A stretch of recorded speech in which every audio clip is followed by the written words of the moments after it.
وده الدور اللي احنا حرصنا عليه خلال سنين طويله جدا منذ اتفاقيه السلام بين مصر واسرائيل، وكانت مصر بتقوم بدور ايجابي جدا جدا في كل الازمات اللي اشتغلت. احنا بنتكلم النهارده على 5 جولات او 5 جولات من الصراع ما بين قطاع غزه وما بين اسرائيل.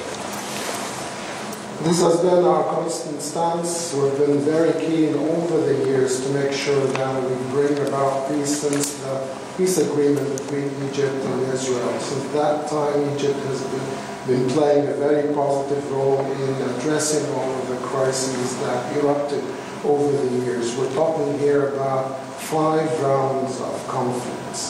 مهم هنا ان نذكر الحقيقه امر في منتهى الاهميه. في ال5 جولات من الصراع دول سقط من المدنيين من الجانبين الارقام اللي انا هقولها دي، وانا بذكرها من باب ان احنا نبقى قد ايه تاخيرنا في حسم وايجاد حل لهذه الازمه هيترتب عليه سقوط المزيد. في خلال ال5 جولات دول سقط من الفلسطينيين 12500 فلسطيني من المدنيين.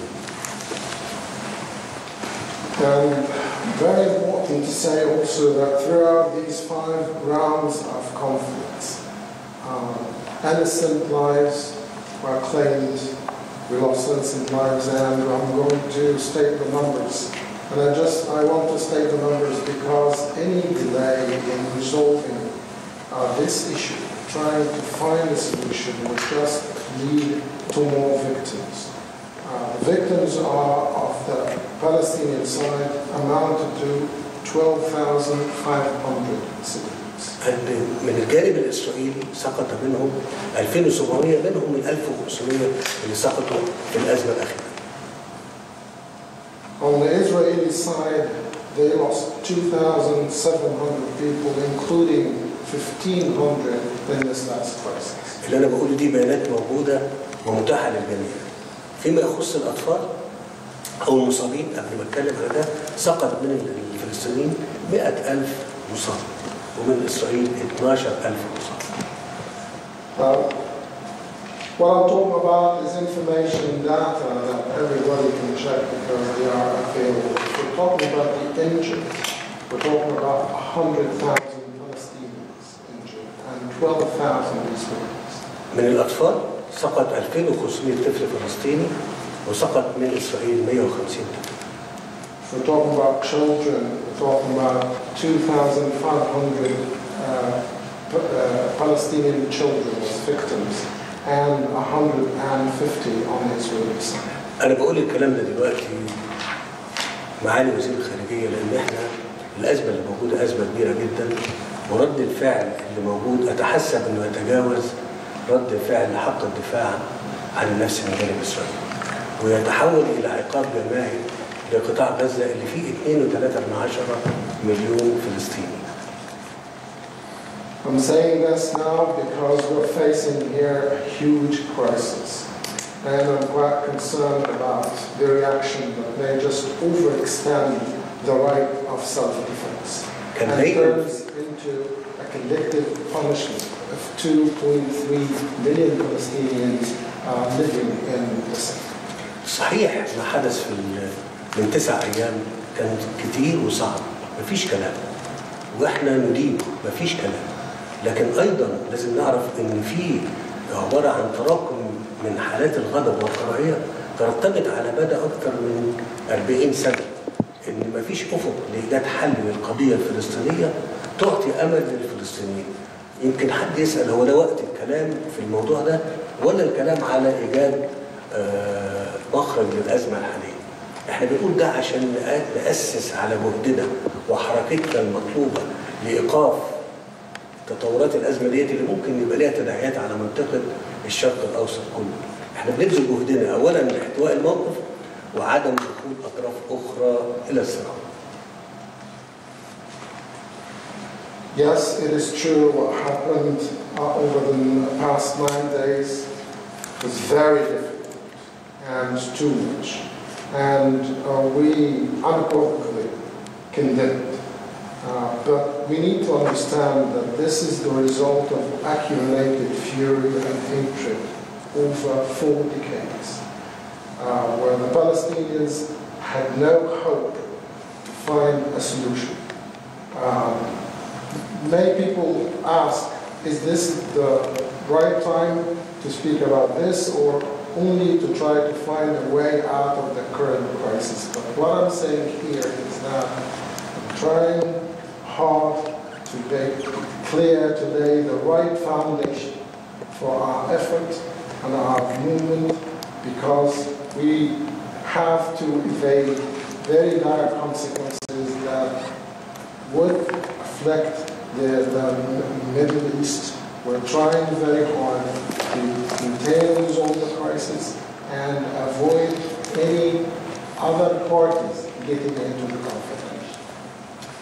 معالي وزير الخارجية بلينكن، أنت تحدثت وقلت أنك إنسان يهودي، وأنا اسمح لي أقول لك أن أنا مواطن مصري نشأت في حي جنبا إلى جنب مع اليهود في مصر، ولم يكن أبدا يتعرضوا أي شكل من أشكال القمع أو أي شكل من أشكال الاستهداف. وما حصلش في منطقتنا العربية والإسلامية أن تم استهداف اليهود في تاريخهم القديم والحديث. يمكن اللي حصل استهداف يمكن في أوروبا، يمكن في أسبانيا، يمكن في دول أخرى، لكن في بلادنا العربية والإسلامية ما حصلش ده. أنا بقول ده دلوقتي وبسجله هنا لأن الموجة اللي اتشكلت في أعقاب الأزمة موجة ضخمة جدا، وإحنا محتاجين إن إحنا نتحرك وبقوة وبعزم زي ما ذكرت لكم. ومهم جدا جدا إن إحنا نخفض التوتر، وأيضا نيسر دخول المساعدات إلى قطاع غزة، لأن النهارده إحنا بنتكلم على قطاع محاصر، لا في مية ولا في كهرباء ولا في وقود، والنهارده ابتدت في أزمة الخبز تتباعد. أنا بقول الكلام ده لأن إحنا محتاجين نسمع الكلام ده من بعضنا. أنتم موجودين هنا في المنطقة عشان تسمعونا إحنا المعنيين بالقضية والعالمين إلى حد ما بأسباب الأزمات دي. لماذا قتل السادات ولماذا قتل الربيع؟ ومين اللي قتلهم؟ المتطرفين. فاحنا محتاجين نعمل سويا. مش عايز اطيل عليك، مرحب بيك اهلا وسهلا بالوفد المرافق ليك، وان شاء الله يكون لقائنا ده فرصه كبيره جدا جدا وقوه دفع هائله لايجاد حل للازمه الحاليه. شكرا. Mr. Secretary, you spoke about the crisis, and you spoke as a Jewish person. Let me tell you that I am an Egyptian citizen, and I was born and brought up in a neighborhood where we had Jewish neighbors, and the Jews who used to live here in Egypt not ever suffered from oppression, persecution, being targeted. As a matter of fact, the Jews were never targeted in the Arab and Islamic world throughout their whole history. Maybe they were persecuted in Europe, in certain European countries and some other countries, but this did not happen before. What is happening now and what we see now is a tidal wave that is a direct consequence of the crisis and its accumulated sentiments. This requires us to work, as I said, forcefully and with full determination. It's very important to reduce the flame and to make sure that we deliver the assistance needed to the sector that is under siege, where it is completely deprived of the basic services, including water, electricity, and fuel. The infrastructure is deteriorating and coming down to zero. We need to hear ourselves. We need to hear each other, and we need to hear this from us, because we are the people who know the region. We are the ones who are very much interested and living day by day with everything that is happening in the region. Two questions, very much related. Why was Sadat assassinated? And why was Rabi assassinated? And who committed that crime? It was the extremists. This is not. And this is why we need to work together very diligently.